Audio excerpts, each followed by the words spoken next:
हर हर महादेव। मैया वाणी की जय हो। सारी दुनिया छोड़ के सरनिया आईनी ये गुरुजी, दौरा सरनिया आईनी ये गुरुजी, दया मांगी आचारा हो पसारे हमरो गुरुजी,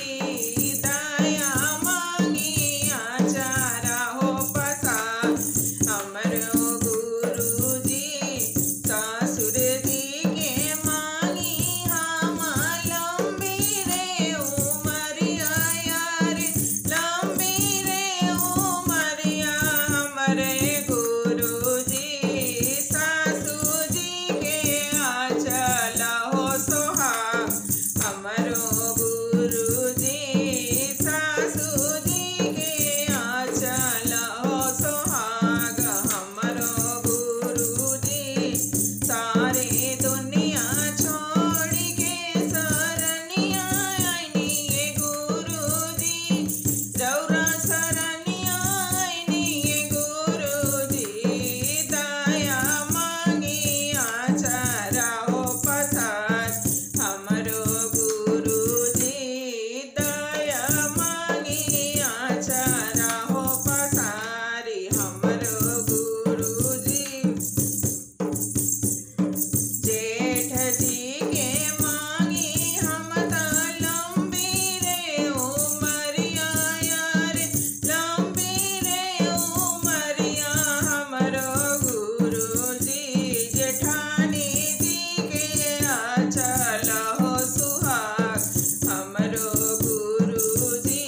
जेठानी जी के आंचल हो सुहाग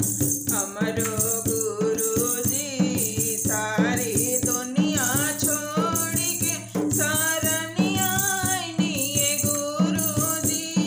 दौरा सरनिया आईनी ये गुरुजी,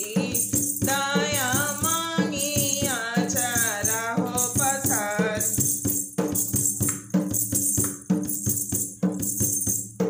स्वामी जी के मांगी हम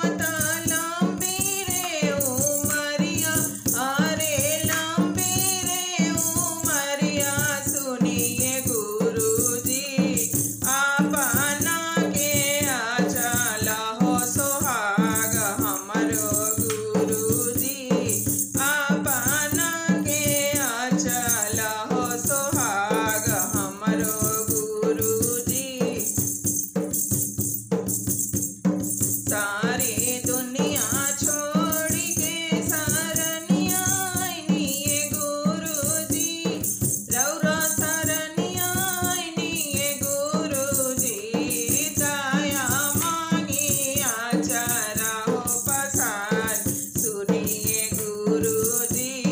दया मांगी आचारा हो पसार सुनिए गुरुजी,